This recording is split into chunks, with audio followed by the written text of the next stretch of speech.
To రవికిరణాలు. ముందుగా headlines చూద్దాం. మహిళల క్రికెట్ ప్రపంచ కప్ 2025 గెలిచిన భారత జట్టు ఫైనల్లో దక్షిణాఫ్రికాపై చారిత్రక విజయం. భారత ఆల్రౌండర్ల ప్రదర్శనతో సొంతమైన ప్రపంచ టైటిల్. భారత మహిళల క్రికెట్ ప్రస్థానంలో ఇది ఒక చారిత్రక ఘట్టం. శ్రీహరికోట నుంచి విజయవంతంగా నింగిలోకి దూసుకెళ్లిన LVM-3 M5 రాకెట్. దేశంలోనే అత్యంత బరువైన కమ్యూనికేషన్ ఉపగ్రహం CMS-03 ప్రయోగం సక్సెస్. సుమారు 4400 కిలోల బరువున్న ఉపగ్రహాన్ని మోసుకెళ్లిన LVM-3 చంద్రయాన్-3 ప్రయోగించిన రాకెట్తోనే ఈ ప్రయోగం చేపట్టడం విశేషం. వ్యక్తిగత పర్యటన కోసం లండన్ వెళ్లిన సీఎం చంద్రబాబు దంపతులు. లండన్లో తెలుగు కుటుంబాల నుంచి ఘన స్వాగతం. నారా భువనేశ్వరికి ఒకే వేదికపై 2 ప్రతిష్టాత్మక పురస్కారాలు. సామాజిక సేవకు గాను డిస్టింగ్విష్డ్ ఫెలోషిప్ అవార్డు. కాంగ్రెస్ కుటుంబం పాకిస్తాన్ పట్ల మమకారం చూపుతోందన్న ప్రధాని మోదీ విమర్శలు. ఆపరేషన్ సింధూర్ సమయంలో ఉగ్ర స్థావరాలపై బాంబులు పడుతుంటే కాంగ్రెస్ నాయకులు షాక్లో ఉన్నారని వెల్లడి.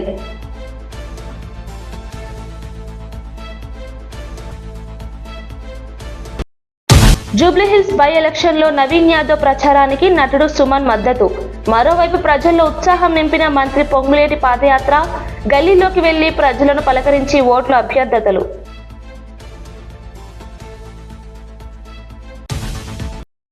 భారత మహిళల క్రికెట్ జట్టు చరిత్ర సృష్టించింది.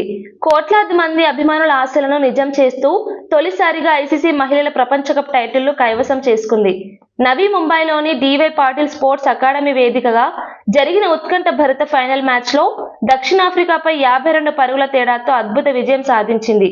మొదటి బ్యాటింగ్లో షఫాలి వర్మ అద్భుత ఇన్నింగ్స్కు, చివర్లో దీప్తి శర్మ ఆల్రౌండ్ ప్రదర్శన తోడవడంతో భారత్ జగజ్జేతగా నిలిచింది. దక్షిణాఫ్రికా కెప్టెన్ లారా వోల్వార్డ్ విరోచిత సెంచరీ చేసినా తన జట్టును గెలిపించలేకపోయింది. ఈ మెగా ఫైనల్లో టాస్ గెలిచిన దక్షిణాఫ్రికా కెప్టెన్ ఫీల్డింగ్ ఎంచుకుంది. దీంతో బ్యాటింగ్కి దిగిన భారత జట్టుకు ఓపెనర్లు స్మృతి వందన, షఫాలి వర్మ అద్భుతమైన శుభారంభం అందించారు. ముఖ్యంగా షఫాలి తనదైన శైలిలో దూకుడుగా ఆడి కేవలం 78 బంతుల్లో 7 ఫోర్లు, 2 సిక్సర్లతో 87 పరుగులు చేసి భారీ స్కోరుకు పునాది వేసింది. వీరిద్దరూ తొలి వికెట్కు 104 పరుగుల భాగస్వామ్యం నెలకొల్పారు. అనంతరం Jemimah Rodrigues, captain Harmanpreet Kaur త్వరగానే వెనుదిరిగిన ఆల్రౌండర్ దీప్తి శర్మ బాధ్యతాయుతమైన ఇన్నింగ్స్తో ఆదుకుంది. చివరి ఓవర్లలో వికెట్ కీపర్ రిచా ఘోష్ బంతుల్లో మెరుపులు మెరిపించడంతో భారత జట్టు నిర్ణీత 50 ఓవర్లలో 7 వికెట్ల నష్టానికి 298 పరుగుల భారీ స్కోరు సాధించింది. సఫారీ బౌలర్లలో అయాబొంగా ఖాకా 3 వికెట్లు పడగొట్టింది.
జోగి రమేష్ అరెస్టు రాజకీయ ప్రతీకారం మాత్రమేనన్న అనిల్ కుమార్ యాదవ్. మాజీ మంత్రి జోగి రమేష్ అరెస్టును తీవ్రంగా ఖండించిన మాజీ మంత్రి అనిల్ కుమార్ యాదవ్ ఇది పూర్తిగా రాజకీయ ప్రతీకారమని వ్యాఖ్యానించారు. కాశీబుగ్గ వెంకటేశ్వర స్వామి ఆలయంలో జరిగిన ఘటనను దారి మళ్లించేందుకే ఈ అరెస్టు డ్రామా నడుస్తోందని అన్నారు. అక్రమ మద్యం కేసులో టీడీపీ నేతలను వదిలేసి జోగి రమేష్ ను లక్ష్యంగా చేసుకోవడం అన్యాయమని విమర్శించారు. చంద్రబాబు నాయుడు ఇచ్చిన హామీలు దొంగవని ప్రజలు గ్రహించారని అన్నారు. మద్యం కేసుపై ప్రభుత్వం నిజాయితీగా ఉంటే సిబిఐ విచారణకు అప్పగించాలన్నారు. ప్రజల దృష్టిని మళ్లించేందుకు ఈ రాజకీయ కుతంత్రం జరుగుతోందని మండిపడ్డారు. వాళ్ళని ఎవరిని ఈ రోజు దాకా అరెస్ట్ చేయలేదు. ఒక తప్పుడు కన్ఫెషన్, ప్రతి దానికి ఏంటంటే ఒక తప్పుడు కన్ఫెషన్ రాయించడం, దాని మీద అరెస్ట్ చేయడం, ఇదే ప్రక్రియ జరుగుతూ ఉంది. ఈరోజు తప్పకుండా జగన్మోహన్ రెడ్డి గారు ఈరోజు ప్రజల్లో మళ్లీ వస్తా ఉంటే మేము పొరపాటు జరిగింది, తప్పు జరిగింది, జగన్మోహన్ రెడ్డి గారిని ఈరోజు ఏ విధంగా ఈరోజు మేము ఆయన ఎన్నుకోకుండా ఏ విధంగా నష్టపోయామనేది ప్రజల్లో ఒక భావన ఉంది. కూటమి ప్రభుత్వం చెప్పిన దొంగ హామీల వల్ల కావచ్చు, లేకపోతే దొంగ ప్రామిసుల వల్ల కావచ్చు, మోసపోయామని ఒక భయం ఉంది. ఈరోజు ఎన్ని కప్పిపుచ్చేదానికి, ఈరోజు ఎన్ని చేసేదానికి ఒక అరెస్టులు తీసుకురావటం.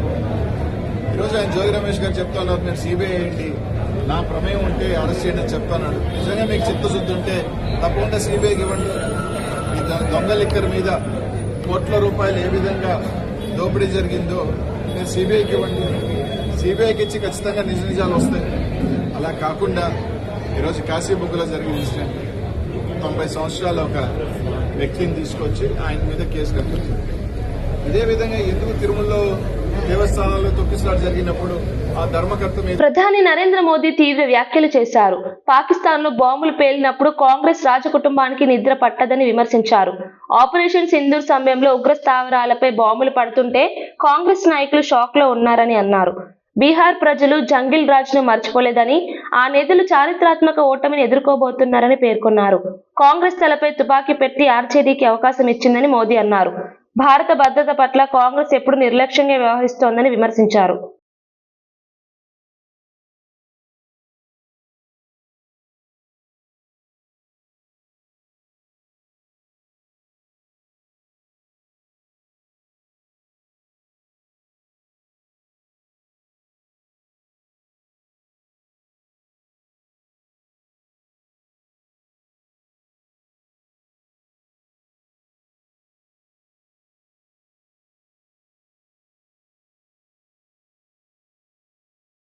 జూబ్లీహిల్స్ ఉప ఎన్నికల్లో ఓట్లు సాధించేందుకే కేటీఆర్ హైడ్రా పేరుతో ప్రజలను భయపెడుతున్నారని ఎంపీ చామల కిరణ్ కుమార్ రెడ్డి అన్నారు. 10 ఏళ్ల బీఆర్ఎస్ పాలనలో చెరువులు, నాలాలపై కబ్జాలను అడ్డుకోకపోయినా వారు ఇప్పుడు హైడ్రా గురించి మాట్లాడడం విస్మయమన్నారు. సీఎం రేవంత్ రెడ్డి చెరువులు రక్షించేందుకు చర్యలు తీసుకుంటే వాటిని విమర్శించడం కపటతమని అన్నారు. కేటీఆర్ ప్రజలను తప్పుదారి పట్టించేందుకు అబద్ధపు ప్రచారం చేస్తున్నారని మండిపడ్డారు. కేటీఆర్ కేవలం జూబ్లీహిల్స్ ఎన్నికలలో ఓట్లు దండుకోవాలని ఈ యొక్క ప్రయత్నం చేస్తున్నట్టుగా గమనించాలి. హైడ్రా అంటే Hyderabad disaster response and assets monitoring system. అంటే దీన్ని ఎందుకు తీసుకొచ్చిర్రు ఈ ప్రభుత్వం అంటే, జీహెచ్ఎంసీ ఔటర్ పరిధిలో చెరువులు, నాలాలు, ప్రభుత్వ భూములు, ప్రైవేట్ ఆస్తులను ఎవరైతే ఈ 10 సంవత్సరాల బీఆర్ఎస్ పాలనలో అడ్డగోలుగా పర్మిషన్లు ఇచ్చి కబ్జాలకు గురి చేసిరో వాటిని కాపాడే ప్రయత్నంలోనే ఈ హైడ్రా అనేది తయారైంది, ఫామ్ అయింది సంవత్సరం క్రితం. హైదరాబాద్ లోనే కాదు, తెలంగాణలో 75% చెరువులు, నాలాలకు కబ్జాకు గురైనట్టు సెంట్రల్ గవర్నమెంట్, కేంద్ర జలశక్తి మంత్రిత్వ శాఖ ఒక నివేదికనిచ్చింది. అంటే గత పాలకుల చేతిలో అసమర్థత వల్లనో, అధికారుల అసమర్థతలను చాలా వరకు చెరువులు కబ్జా అయినాయి. ముఖ్యంగా హైదరాబాద్ లో ఈరోజు 600 పైచిలకు చెరువులు ఉంటే ఈ బీఆర్ఎస్ హయాంలో దగ్గర 44 చెరువులు మొత్తమే మాయమైపోయినాయి. 127 చెరువులు సగానికి సగము కబ్జాలకు గురైంది. వీళ్ళ హయాంలో అధికారులు ప్లస్ నాయకులు టోటల్ గా పవర్ ని మిస్యూజ్ చేసి ఇవన్నీ చేయడం జరిగింది. ఈ రోజు ఈ అమాయకులను తీసుకొచ్చారు కదా, ఈ అమాయకులని 10 సంవత్సరాలలో వీళ్ళు మోసం చేసినటువంటి పరిస్థితులనే వాళ్ళ అమాయకులు పోయి అక్కడ చిక్కుకురు. అది చెరువులను తెలవక, నాలాలను తెలవక, ప్రభుత్వ భూములను తెలవక, మరి 10 సంవత్సరాలు కేటీఆర్ గారు మున్సిపల్ శాఖ మంత్రిగా ఉన్నప్పుడు అసలు ఎవరు ఎక్కడ కడుతుర్రు, ఎందుకు కడుతుర్రు, ఎక్కడ ఇల్లీగల్ కన్స్ట్రక్షన్ ఏ రోజు ఆలోచించలేదు. ఎందుకంటే కమిషన్లు దండుకుర్రు కాబట్టి ఆ రోజు ఏమి గుర్తుకు రాలేదు. ఇలా వేల కోట్ల రూపాయల ప్రభుత్వ ఆస్తులను కాపాడే ప్రయత్నం హైడ్రా చేస్తుంది. నేను కొన్ని ఎగ్జాంపుల్ చెప్తా. షేర్లింగంపల్లి అఫీస్పేటలో 39 ఎకరాల గవర్నమెంట్ ల్యాండ్ ను వీళ్ళ హయాంలో ఆంధ్రప్రదేశ్ కి సంబంధించినటువంటి నాయకుడు వసంత కృష్ణ ప్రసాద్ అనే వ్యక్తి కబ్జాకు పెట్టుకుంది. ఇవాళ హైడ్రా వచ్చినాక కొంతవరకు బిల్డింగులు కట్టిండి ఆయన. కట్టన్ బిల్డింగ్లు ఉంటే అన్ని ఖాళీ చేయించి 29 ఎకరాల పైచులకి ఇలా ఫెన్సింగ్ చేయించి ప్రభుత్వ ఆస్తిని కాపాడింది హైడ్రా. నేను ఎగ్జాంపుల్ చెప్తాను. ఇట్లా ఎగ్జాంపుల్ చెప్పుకుంటూ పోవాలంటే హైడ్రా వచ్చిన తర్వాత 581 స్థానాలల్లో ఇలా ఇస్రో మరో ఘనత. LVM-3 M5 రాకెట్ ద్వారా CMS-3 ఉపగ్రహం విజయవంతంగా ప్రయోగం. భారత అంతరిక్ష పరిశోధన సంస్థ ఇస్రో మరో కీలక విజయాన్ని సాధించింది. LVM-3 M5 రాకెట్ ద్వారా 4410 కిలోల బరువున్న CMS-3 ఉపగ్రహాన్ని విజయవంతంగా ఆర్బిట్ లో ప్రవేశపెట్టింది. కేవలం 16.9 నిమిషాల్లోనే ఉపగ్రహం ఆర్బిట్ లో చేరడం విశేషం. ఈ ప్రయోగం భారత శాస్త్రవేత్తల ప్రతిభకు నిదర్శనమని ఇస్రో చైర్మన్ నారాయణ్ తెలిపారు. చంద్రయాన్ 3 విజయం తర్వాత ఇస్రో అడుగులు అంతరిక్ష గమ్యాన్ని చేరుకుంటున్నాయని ఆయన అన్నారు. And a 5-meter diameter payload fairing. The LVM-3 represents ISRO's indigenous capabilities, providing launch services to various users. With CMS-03, ISRO not only strengthens India's space capabilities, but also reaffirms the nation's position as one of the leading. Kashibugga ఆలయంలో తొక్కిసలాటలో 9 మహిళలు మృతి చెందడం బాధాకరమని మాజీ MLA Rachamallu Sivaprasad Reddy అన్నారు. ఇలాంటి సంఘటనలు అప్పుడప్పుడు జరుగుతాయని చంద్రబాబు వ్యాఖ్యానించడం మానవత్వం లేనిదని విమర్శించారు.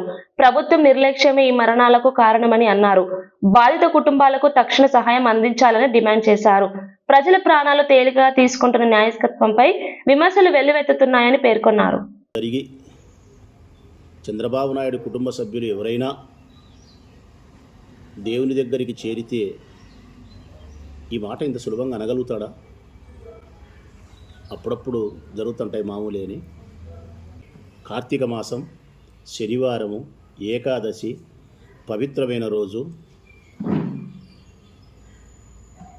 మరి ఈ మరణాలకు కారణం ఎవరు? ప్రభుత్వ నిర్లక్ష్యం కాదా? ఏకకంఠంతో చెప్తున్నారు, ఇది 100కు 100 ప్రభుత్వ నిర్లక్ష్యము. ఏమాత్రమే కానీ ప్రభుత్వానికి ప్రజల ప్రాణాల పట్ల జాగ్రత్త లేకపోవడం వలన, నిర్లక్ష్య వైఖరి వలన, ప్రభుత్వ వైఫల్యం చేత 9 మంది అకాలమైనటువంటి మరణానికి గురైనారు. ఫ్రీ బస్సు పెట్టినారు కదా అని చెప్పి ఆధార్ కార్డు తీసుకొని ఇట్లా పొయ్యి గుంపులు జాగ్రత్త లేక ఈ ప్రభుత్వం ఈ ప్రాణాల. వ్యక్తిగత పర్యటన నిమిత్తం లండన్ చేరుకున్న సీఎం చంద్రబాబు నాయుడు నారా భువనేశ్వరి దంపతులను స్థానిక తెలుగు కుటుంబాలు ఘనంగా స్వాగతించాయి. భువనేశ్వరి IOT సంస్థ నుంచి డిస్టింగ్విష్డ్ ఫెలోషిప్ 2025 అవార్డును ఎన్టీఆర్ ట్రస్ట్ మేనేజింగ్ ట్రస్టీగా అందుకోనున్నారు. 2 ప్రతిష్టాత్మక అవార్డులు అందుకోనున్న ఆమెకు అభినందనలు వెల్లవెత్తుతున్నాయి. చంద్రబాబు పర్యటన సందర్భంగా స్థానిక తెలుగు సంఘాలతో భేటీ అవ్వనున్నారని సమాచారం. మెదక్ జిల్లా నర్సాపూర్లో అటవీ ప్రాంతంలో నిర్మించిన ఎకో పార్క్ ను మంత్రి కొండా సురేఖ ప్రారంభించారు. MP Raghunandan Rao, MLA Sunitha Reddy, mayor Gadwal Vijayalakshmi పాల్గొన్నారు. ఈ సందర్భంగా ప్రజాప్రతినిధులు క్రికెట్ ఆడడం ఆకర్షణగా నిలిచింది. పర్యావరణ పరిరక్షణపై ప్రభుత్వం ప్రత్యేక దృష్టి పెట్టిందని మంత్రి తెలిపారు. నర్సాపూర్ ఎకో పార్క్ రాష్ట్రానికి తలమానికమని పేర్కొన్నారు.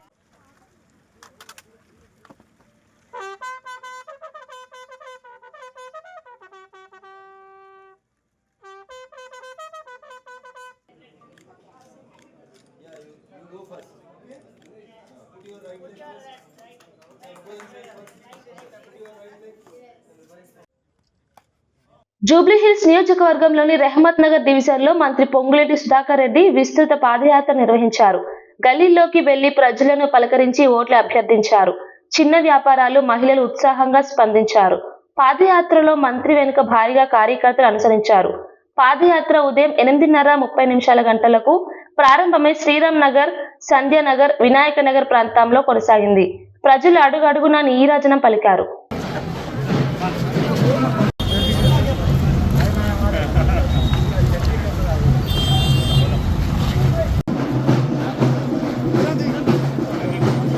జూబ్లీహిల్స్ ఎన్నికల నేపథ్యంలో నిరుద్యోగ జేఏసీ నేతలు కాంగ్రెస్ పార్టీపై తీవ్ర స్థాయిలో మండిపడ్డారు. యువతను మోసం చేస్తున్నారని ఆరోపించారు. మేము బిడ్డ నిరుద్యోగులు తలుచుకుంటే మీ పార్టీ భూస్థాపితం అవుతుంది అంటూ హెచ్చరించారు. ఉద్యోగాల భరోసా ఇవ్వలేని కాంగ్రెస్ ను ప్రజలు తిరస్కరించాలని పిలుపునిచ్చారు. యువతకు న్యాయం చేయకపోతే రాబోయే ఎన్నికల్లో కాంగ్రెస్ తలదించుకోవాల్సి వస్తుందని హెచ్చరించారు. మేమందరం తలుచుకుంటే మీ పార్టీ ఏడు ఉంటుందో గమనించి ఇప్పుడు తలుచుకుంటే ఉస్మానియా మొత్తం నుంచొని పోటీ చేయడానికి సిద్ధంగా ఉన్నాం. అలాగే ఉస్మానియా యూనివర్సిటీ నుంచి వచ్చిన ఎర్రగడ్డలో మా జేఏసీ ఉద్యమ నాయకుల్ని కొట్టడం జరిగింది. బిడ్డ చూసుకుంటూ ఒకటే చెప్తున్నాం, ఈ రేవంత్ రెడ్డి జాబ్స్ ఇస్తా అని చెప్పి మాకు మోసం చేసిండు. 2 లక్షల ఉద్యోగాలు ఒక సంవత్సరంలోనే ఇస్తానని చెప్పిండు. ఇప్పటికి వచ్చి ఆ జాబ్స్ పత్తా లేకుండా పోయినాయి. అట్లనే జీవో 29 రద్దు చేసి ఇప్పుడే జీవో 50 ప్రకారం మాకు ఈ ఎగ్జామ్ నిర్మించాలని కోరుతున్నాం. ఒకటే చెప్తున్నాం, మా జేఏసీ తరఫున మేము ప్రతి ఇంటికి బరాబర్ ప్రచారం చేస్తాం Congress party ఓటేయదని. Jubilee Hills by election Krishnanagar లో కాంగ్రెస్ అభ్యర్థి నవీన్ యాదవ్ ప్రచారం జోరుగా సాగింది. ప్రజలతో ఆత్మీయంగా మాట్లాడిన నవీన్ యాదవ్ కు నటుడు సుమన్ మద్దతుగా ప్రచారం చేశారు. కాలనీ వాసులు, బస్తీ ప్రజలు ఉత్సాహంగా స్పందించారు. నవీన్ మాట్లాడుతూ జూబ్లీహిల్స్ అభివృద్ధి కోసం తన శక్తి మేర కృషి చేస్తానని తెలిపారు. ప్రచారంలో కాంగ్రెస్ నాయకులు, కార్యకర్తలు, అభిమానులు పాల్గొన్నారు. అలాంటి వాళ్ళు చెన్నై నుంచి వచ్చిన వాళ్ళందరికీ సపోర్ట్ చేశారు, మంచి చెడు అన్ని విషయాల్లో. అండ్ కొడుకు ఏంటంటే ఆయనతో పాటు సోషల్ సర్వీస్ లో తిరిగిన మనిషి. తండ్రిని చూశాడు. ఎప్పుడు ఆఫీస్ దగ్గర ఒక 50 మంది అంటే కులానికి మతానికి సంబంధం లేకుండా హెల్ప్ వస్తూ చేసిన మనిషి. సో ఆ పొలిటికల్ ఏదైతే ట్రైనింగ్ ఉందో చిన్న వయసు నుంచి ఉంది. అండ్ నిజాయితీ మనిషి అతను. సో నవీన్కి మంచి భవిష్యత్తు ఉంది. ఎందుకంటే ఆయన పొలిటికల్గా ఆయనకి ఎడ్యుకేషన్ ఉంది. యూత్ ఎనర్జెటిక్ కుర్రాడు. కాలేజ్ యూత్ మాస్ ఫాలోయింగ్ ఆయనకు ఉంది. మా క్లాస్ ఫాలోయింగ్ ఉంది. లేడీస్ ఫాలోయింగ్ ఉంది. సో తప్పనిసరిగా people want a change. So definitely ruling party ఇప్పుడు Congress. So Congress ruling party కాబట్టి నవీన్ని గెలిపిస్తే వాళ్ళకి అన్ని పనులు జరుగుతాయి. ఇది కూడా నేను చెప్తున్నాను. సో అది మైండ్లో పెట్టుకొని నవీన్ని ఒక అత్యంత మెజారిటీ మీద గెలిపించాలని నా కోరిక.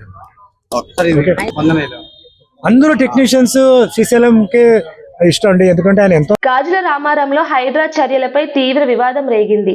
పేదల ఇళ్లను కూల్చి పెద్దల కబ్జాలను వదిలేస్తోందని విమర్శలున్నాయి. హైడ్రా ప్రభుత్వం కోసం కాకుండా సీఎం రేవంత్ రెడ్డి కోసం పనిచేస్తోందని బీఆర్ఎస్ నేతలు ఆరోపించారు. అరగపూడి గాంధీ కబ్జా చేసిన 11 ఎకరాలపై ప్రభుత్వం చర్యలు తీసుకోవడం లేదని అన్నారు. పేద ప్రజల మీద హైడ్రా ప్రతాపం కొనసాగుతోందని విమర్శలు వెల్లువెత్తుతున్నాయి. ఇవాళ ఇక్కడ కావచ్చు, అక్కడ మూసి ఒడ్డున కావచ్చు. మూసి ఒడ్డున నీళ్లు ప్రవహిస్తూ ఉన్నాయి. ఇప్పుడు పక్కన నీళ్ళని ఆనుకొనే కడుతూ ఉన్నారు. అయినా ఈ ప్రభుత్వానికి చీమ కుట్టినట్టు లేదు. హైడ్రా అటువైపు చూడడం లేదు. అంటే ఇది చాలా స్పష్టంగా కనబడుతుంది. ఈ ప్రభుత్వం పెద్దవాళ్ళ కొరకే, ఉన్న వాళ్ళ కొరకే తప్ప ఈ ప్రభుత్వం పేదల కొరకు కాదు అనేది చాలా స్పష్టంగా కనబడుతుంది. హైదరాబాదు నలుమూలలో ఎటువైపు చూసినా కేసీఆర్ కట్టించిన లక్షలాది ఇండ్లు కనబడుతూ ఉన్నాయి, డబుల్ బెడ్రూమ్ల ఇండ్లు. కానీ ఇవాళ మధ్యలో చూస్తే రేవంత్ రెడ్డి కూలగొట్టిన ఇండ్లు కనబడుతూ ఉన్నాయి, కూలగొట్టి శ్మశానంగా చేసిన పేదల బతుకులు కనబడుతూ ఉన్నాయి. కేసీఆర్ పాలనకు రేవంత్ రెడ్డి పాలనకు తేడా ఇది. కేసీఆర్ 10 ఏళ్లలో నిర్మాణం చేస్తే రేవంత్ రెడ్డి 2 ఏళ్లలో మొత్తం కూలగొట్టి నాశనం చేసిపోయాడు. ఇవాళ రాష్ట్ర భవిష్యత్తుని అంధకారం చేస్తూ ఉన్నాడు. పేదల భవిష్యత్తును అంధకారం చేస్తూ ఉన్నాడు. కేవలం తనకు అవసరమైన, తన రాజకీయ పరపతికి అవసరమైన, తన పదవిని నిలబెట్టుకోవడానికి కావలసిన పని మాత్రమే చేస్తున్నాడు. ఇవాళ బీఆర్ఎస్ నుంచి గెలిచి కొనుక్కున్న వాళ్ళకు ఈ రకమైన నజరానాలు ఇస్తున్నాడు, ఈ రకంగా కాపలా కాస్తున్నాడు. ఆయన సొంత పార్టీలో ఉన్న మంత్రులకు కాపలా కాస్తున్నాడు.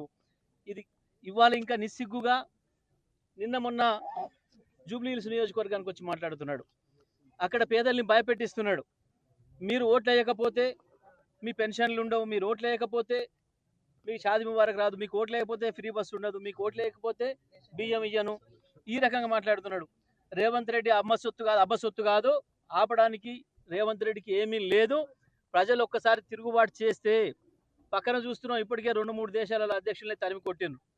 కేవలం పోలీసులను పెట్టుకొని నేను పరిపాలన చేయొచ్చు, పోలీసులను పెట్టి నేను భయపెట్టవచ్చు అని చెప్పి అనుకుంటున్నాడు. నీ ఒక్కసారి ప్రజల్లో తిరుగుబాటు మొదలైతే కేసీఆర్ ఒక్క పిలిపిస్తే నీ హైడ్రా అడ్డుకోలేదు, నిన్ను నీ పోలీసులు అడ్డుకోలేరు. నీ లాగు పగలగొట్టి నిన్ను పారదోలడం ఖాయం ప్రజలు. నువ్వు ఏ అడవుల నుంచి వచ్చినా అని చెప్తున్నావో, నల్లమల పుల్లి అని చెప్తున్నావో, నల్లమల పిల్లిని కూడా కాకుండా చేస్తారు నిన్ను. నువ్వు చేస్తున్న దుర్మార్గాలు ఈ రకంగా ప్రజల ముందర చూపించాలి, ప్రజల కళ్ళకు కట్టినట్టు చూపించాలని చెప్పి ఇవాళ బీఆర్ఎస్ పార్టీ బృందం ఇక్కడ రావడం జరిగింది. మీడియా మిత్రులు కూడా అందరూ కూడా చూస్తున్నారు. ఒక పక్కన కూలగొట్టిన వాళ్ళు ఏ రకంగా పోయి మందిలో తలదాచుకుంటున్నారో చూస్తున్నారు. కానీ ఎమ్మెల్యేలు, మంత్రులు మాత్రం ఏ రకంగా పోలీసు రక్షణ ఇచ్చి మళ్ళీ వాళ్ళ ఆస్తుల్ని వాళ్ళకి కట్టబెడుతుందో కూడా మనం చూస్తున్నాం. ఈ దుర్మార్గాల్ని ప్రజలకు మళ్ళొకసారి కళ్ళకు కట్టినట్టు చూపించాలని చెప్పి ఇవాళ బీఆర్ఎస్ పార్టీ బృందం మా కార్యనిర్వాహక అధ్యక్షులు కేటీఆర్ గారి ఆదేశం మేరకు ఇక్కడ రావడం జరిగింది. ఇది రాష్ట్ర ప్రజలందరూ కూడా గమనించాలి, జూబ్లీహిల్స్ నియోజకవర్గ ప్రజలు కూడా ప్రత్యేకించి గమనించాలి. 99% మంది ప్రజలు బీదలే ఉన్నారు జూబ్లీహిల్స్ నియోజకవర్గంలో. మీ సోదరులు ఎవరైతే ఉన్నారో, ఎవరైతే ఇండ్లు కూలగొట్టబడి వచ్చి మీ ఇళ్ళలో కూడా తలదాచుకుంటున్నారో వాళ్ళ జూబ్లీహిల్స్ ఉప ఎన్నికల్లో సోషల్ మీడియాలో ఫేక్ సర్వే రిపోర్ట్స్ ప్రచారం చేస్తున్న బీఆర్ఎస్ పార్టీపై ఎమ్మెల్సీ బల్మూరి వెంకట్ తీవ్ర ఆగ్రహం వ్యక్తం చేశారు. ఎన్నికల కోడ్ సమయంలో ఇలాంటి సర్వేలు నిషేధమని సిఈసి ఆదేశాలు ఉన్నప్పటికీ బీఆర్ఎస్ వాటిని ఉల్లంఘిస్తోందని అన్నారు. ఎన్నికల అధికారుల వద్ద ఫిర్యాదు చేసి కఠిన చర్యలు తీసుకోవాలని డిమాండ్ చేశారు. ప్రజలను తప్పుదారి పట్టించే ప్రయత్నం చేస్తున్న బీఆర్ఎస్ పై చర్యలు తప్పవని హెచ్చరించారు. వాళ్ళ ఇంట్లో కూర్చొని ఒక 2 గంటలలో ఒక లిస్టు తయారు చేసి ఒక ప్రిడిక్షన్ తయారు చేసి ఉద్దేశపూర్వకంగా ఈ జూబ్లీహిల్స్ ఉప ఎన్నికల్లో బీఆర్ఎస్ పార్టీ ఆడుతున్న ఒక పొలిటికల్ స్టంట్ లో భాగంగా కేకే సర్వే కూడా హరీష్ రావు కేటీఆర్ డైరెక్షన్ లో ఈ రకంగా ఒక న్యూస్ ఛానల్స్ కి దాన్ని సర్వే పోల్ ని ప్రకటించి ఈ రకంగా ఎడ్జ్ ఉందని చెప్పి బీఆర్ఎస్ పార్టీకి ఓటర్లని ప్రభావితం చేసే ప్రయత్నం చేశారు. దానికి ఏదైతే దానికి అగేన్స్ట్ గా ఎలక్షన్ ఆర్ఓ గారికి దానిపైన కంప్లైంట్ ఇవ్వడం జరిగింది. ఎందుకంటే గతంలో అనేక సందర్భాల్లో ఏదైతే కేకే సర్వే ప్రిడిక్షన్స్ గురించి ఇది జరుగుతుందని చెప్పి బీఆర్ఎస్ పార్టీ భుజాలు గుద్దుకుంటూ ఏదైతే వాళ్ళు వాళ్ళ సోషల్ మీడియా మాధ్యమాల్లో దీన్ని ప్రచారం చేస్తుండ్రో, ఇదే కేకే సర్వే చాలా సందర్భాల్లో హర్యానాలో, ఢిల్లీలో అడ్డగోలుగా వారు ఈ సర్వే ఇచ్చినప్పుడు వారు ఇచ్చిన సర్వే ఫలితాలు దాని తర్వాత ఏదైతే రిజల్ట్స్ కి చాలా భిన్నంగా ఉంటాయి. అంటే ఈ సర్వే ఎటువంటి వాస్తవాలు లేవు. గతంలో అనేక సందర్భాల్లో కూడా ఈ రకంగా కొంతమంది మాటల మేరకు ప్రభావితం చేసి ఓటర్లని ప్రభావితం చేయడానికి ఇటువంటి సర్వేని కేకే సర్వే సంస్థ నిర్వహిస్తుందని చెప్పి గతంలో అనేకమైన రుజువులు ఉన్నాయి. ఇప్పటికన్నా దీనిపైన ఏదైతే కేకే సర్వే చేసిరో దీనిపైన చర్యలు తీసుకోవాలని చెప్పి ఆర్ఓ గారికి కంప్లైంట్ ఇవ్వడం జరిగింది. రేపు ఎలక్షన్ కమిషనర్ గారికి కూడా వారి దగ్గర కూడా సమయం, సుదర్శన్ రెడ్డి గారి దగ్గర కూడా సమయం తీసుకోవడం జరిగింది. రేపు 11 గంటలకు వారికి కూడా కంప్లైంట్ ఇస్తాము. అండ్ అయితే సెంట్రల్ ఎలక్షన్ దానికి సంబంధించి కూడా మెయిల్ రూపకంగా కూడా దీన్ని కంప్లైంట్ ని వారికి కూడా అద్దంకి దయాకర్ గారు ఇద్దరం కూడా దీన్ని మెయిల్ రూపకంగా కూడా కంప్లైంట్ చేస్తాము. And BRS party social media handles లో కూడా దానికి సంబంధించి కూడా ఇలా తప్పుడు ప్రచారం చేసి వాళ్ళు ఎలక్షన్ లో ఓడిపోతున్నారు అని చెప్పి ఇటువంటి కొన్ని. తూర్పు గోదావరి వైఎస్ఆర్సీపీ జిల్లా అధ్యక్షుడు చెల్లిబోయిన వేణుగోపాలకృష్ణ కూటమి ప్రభుత్వం వచ్చాక తంబళ్లపల్లెలో నకిలీ మద్యం తయారీ కేంద్రాలు పుట్టుకొస్తున్నాయని విమర్శించారు. ఆఫ్రికాలో వ్యాపారం చేసే జయచంద్రారెడ్డి అధికారుల అండతో వ్యాపారం నడుపుతున్నారని తెలిపారు. వైఎస్ఆర్సీపీ హయాంలో మద్యం సీసాలపై క్యూఆర్ కోడ్ వ్యవస్థను అమలు చేశామని ఇప్పుడు తొలగించడం అనుమానాస్పదమన్నారు. ప్రభుత్వం నిజాయితీగా ఉంటే విచారణ జరపాలని డిమాండ్ చేశారు. దానికి మీరు వారికి ఏం బెనిఫిట్ ఇచ్చారు? జగన్మోహన్ రెడ్డి గారి ప్రభుత్వంలో ప్రతి మద్యం బాటిల్ మీద ఒక క్యూఆర్ కోడ్ ఉండేది. మీరు ఎందుకు తీసేశారు అది? మీ ప్రభుత్వం ఏర్పడిన తర్వాత మద్యం బాటిల్ మీద ఉండాల్సినటువంటి క్యూఆర్ కోడ్, అంటే ఆ మద్యం ఎక్కడ తయారైంది, ఏ షాప్కి వెళ్ళింది, ఎక్కడమ్మారు, ట్రాక్ చేసేటువంటి విధానం, ఎప్పుడు తయారైంది, అందులో ఏమి ఇంగ్రీడియంట్స్ ఉన్నాయి అనేటువంటి విషయాలు, అది ఎందుకు తీసేశారు? మీరు ఒక కొత్త పాలసీ తెచ్చారు. ఆ పాలసీలో మీరు ఏం చేశారు? బ్రాందీ షాపులు యథేచ్ఛగా తెల్లవారుజాము 4 గంటల వరకు అమ్ముకోవచ్చు. పక్కనే ఒక పర్మిట్ రూమ్ అని పేరు లేదు, యథేచ్ఛగా అమ్ముకోవచ్చు. ఎవరు అమ్ముకుంటున్నారు? ఎవరు ఈ పాటల్లో పాల్గొంటున్నారు? మీ ఎమ్మెల్యేలు, మీ ఎంపీలు, మీ మంత్రులు యథేచ్ఛగా ఈ ఆక్షన్స్లో పాల్గొంటారు. పాల్గొన్న తర్వాత అధికారులు బెదిరిస్తారు. అనుమతి లేనటువంటి పర్మిట్ రూములు పెడతారు. అనుమతి లేకుండా ఇంకొక స్టెప్ ఎదరకు వేసి, అంటే ఆ నాయకుడే తినేస్తే కుదరదు కదా, మా సంగతి ఏంటని కార్యకర్తలు అడిగితే వాళ్ళని బెల్ట్ షాపులు నడుపుకోమంటారు. ఆ బెల్ట్ షాపుల్లో ఏదైతే మీ సోదరుడు ఇప్పుడున్నారు కదా, తంబలపల్లిలో తయారు చేసినటువంటి మద్యాన్ని విక్రయించడానికి ఒక పథకం వేశారు. పంపకాల దగ్గర తేడా వచ్చింది. ఈ జయచంద్రారెడ్డి గారు బావమరిది గిరిధర్ రెడ్డి గారు, ఆయన పిఏ రాజేష్ని కానీ వీళ్ళ ముగ్గురు ఇన్వాల్వ్ అయి ఉన్నారు. జయచంద్రారెడ్డి గారిని ఎక్కడ అరెస్ట్ చేయలే, ఆయన అరెస్ట్ చేయలేదు, వీళ్ళ పిఏలను అరెస్ట్ చేయలేదు. కానీ దీనికి ఏ సంబంధం లేనటువంటి జోగి రమేష్ని అరెస్ట్ చేశారు. డైవర్షన్ కోసమే కదా. ఈ డైవర్షన్ కోసమే కదా ఇది చేసింది. రాష్ట్రంలో తుఫాన్ కారణంగా పంటలు, ఆస్తులు నష్టపోతున్న వేళ సీఎం చంద్రబాబు విదేశీ పర్యటనకు వెళ్లడం తప్పని మాజీ ఎమ్మెల్యే టీజీఆర్ సుధాకర్ బాబు అన్నారు. ప్రజల కష్ట సమయంలో ప్రజలతో ఉండాల్సిన నాయకుడు విదేశాల్లో వ్యవహరిస్తున్నారని విమర్శించారు. ప్రజలకు వివరణ ఇవ్వాలని డిమాండ్ చేశారు. తుఫాన్ బాధిత రైతుల పట్ల ప్రభుత్వం చిత్తశుద్ధి చూపడం లేదని ఆవేదన వ్యక్తం చేశారు. పర్యటన కాబట్టి అందరికి సమాచారం ఇస్తారు, అన్నీ తెలిసిపోతుంది అనుకున్నాము. పెట్టుబడులు తీసుకురావడానికి వెళ్తున్నాడని వాళ్ళు ఎల్లో మీడియానే బ్రహ్మాండంగా ప్రచారం చేశారు. నిజంగానే ఈ మధ్య బాగా విదేశాలు ఇద్దరు తిరుగుతున్నారు కాబట్టి ఆ లండన్లో కూడా పర్యటించాలి కాబట్టి పర్యటిస్తున్నారు అనుకున్నాము. ఈరోజు ఏం చెప్తున్నారండి, అది వ్యక్తిగత పర్యటన అంటున్నారు. నేను డిమాండ్ చేస్తున్నాను, నువ్వు రాష్ట్ర ముఖ్యమంత్రిగా ఉండి దేశం దాటి నువ్వు దేశం వెళితే నీకు వ్యక్తిగత పర్యటనలు అనేవి ఉండవు. నువ్వు రాష్ట్ర ముఖ్యమంత్రి హోదాలోనే వెళుతున్నావు. ఆ పర్యటన ఖర్చు వివరాలు మాత్రం తప్పనిసరిగా రాష్ట్రానికి చెప్పాలి. లండన్ పర్యటనకు ఏం పని మీద వెళ్ళారు? మేము ముఖ్యమంత్రిగా ఉన్నప్పుడు జగన్మోహన్ రెడ్డి గారు పాపని గ్రాడ్యుయేషన్ కోసం వెళ్ళారు లండన్. 2 సార్లు వెళ్ళారు. 2 సార్లు పిల్లల పనుల మీద, ఎడ్యుకేషన్ పని మీద వెళ్ళారు. ఇప్పుడు చంద్రబాబు నాయుడు గారి పిల్లలు ఎవరు చదువుతున్నారు అక్కడ? లండన్లో ఆయన వ్యక్తిగత పనులు ఏమున్నాయి? సవివరంగా ఈ రాష్ట్రానికి చెప్పమని వైఎస్ఆర్ కాంగ్రెస్ పార్టీ అడుగుతుంది. ఏమైందా అని టెక్నాలజీ టెక్నాలజీ టెక్నాలజీ, ఎలివేషన్లు అంత గొప్ప ఎంత గొప్ప, మీ బతుకు ఎందుకయ్యా మీరు? దేనికి? రాష్ట్ర ప్రజలను చంపుకు తినటానికా? రైతాంగం 1,00,000 ఎకరాల్లో నష్టం జరిగితే పూర్తిగా కుదేలైపోయిన 1,00,000 ఎకరాల్లో నష్టం అంటే ఒక్కొక్క ఎకరానికి సాలిన 50,000 రూపాయలు, 1,00,000 రూపాయలు నష్టమైతే ఎన్ని కోట్ల రైతాంగం యొక్క పంట నష్టం జరిగిందో ఈ రోజుకు లెక్క చెప్పకుండా లండన్ పోతున్నాడు బాబు. అందుకే జోగి రమేష్ అరెస్టు. బులెటిన్ ముగించే ముందు హెడ్లైన్స్ మరోసారి చూద్దాం. మహిళల క్రికెట్ ప్రపంచ కప్ 2025 గెలిచిన భారత జట్టు ఫైనల్లో దక్షిణాఫ్రికాపై చారిత్రక విజయం. భారత ఆల్రౌండర్ల ప్రదర్శనతో సొంతమైన ప్రపంచ టైటిల్. భారత మహిళల క్రికెట్ ప్రస్థానంలో ఇది ఒక చారిత్రక ఘట్టం. శ్రీహరికోట నుంచి విజయవంతంగా నింగిలోకి దూసుకెళ్లిన LVM-3 ఎంఫే రాకెట్. దేశంలోనే అత్యంత బరువైన కమ్యూనికేషన్ ఉపగ్రహం CMS-03 ప్రయోగం సక్సెస్. సుమారు 4,400 కిలోల బరువున్న ఉపగ్రహాన్ని మోసుకెళ్లిన LVM-3 చంద్రయాన్-3 ప్రయోగించిన రాకెట్తోనే ఈ ప్రయోగం చేపట్టడం విశేషం. వ్యక్తిగత పర్యటన కోసం లండన్ వెళ్లిన సీఎం చంద్రబాబు దంపతులు. లండన్లో తెలుగు కుటుంబాల నుంచి ఘన స్వాగతం. నారా భువనేశ్వరికి ఒకే వేదికపై 2 ప్రతిష్టాత్మక పురస్కారాలు. సామాజిక సేవకు గాను distinguished fellowship award.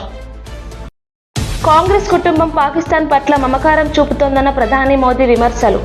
Operation Sindoor సమయంలో ఉగ్ర స్థావరాలపై బాంబులు పడుతుంటే కాంగ్రెస్ నాయకులు షాక్లో ఉన్నారని వెల్లడి.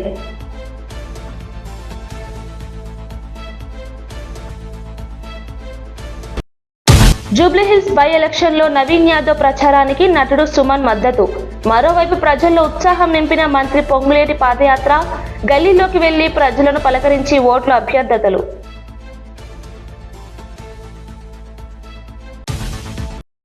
ఇవి బులెటిన్ విశేషాలు. మరో బులెటిన్లో మళ్ళీ కలుద్దాం.